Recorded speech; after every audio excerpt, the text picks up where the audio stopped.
Good day guys, J-Sense here. Ngayon meron akong DIY video na ituturo sa inyo.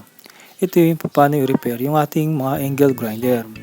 Nangyari na ba sa inyo na yung angle grinder nyo is madalas nang umipit yung kanyang cutting disc? Although pwede pa naman natin siyang gamitin as grinder o pangkinis, pero kailangan pa rin natin meron tayong pang-cutting talaga. Sa video na to, sa halagang 100, ituturo ko sa inyo paano nyo marirepair ang inyong angle grinder. Guys, huwag pong kakalimutan, pakiclick na po kagad ang subscribe button para tuloy-tuloy po kayong makatanggap ng aking mga DIY videos at even mga modification videos na pinopost ko dito sa channel to. So guys, start na tayo!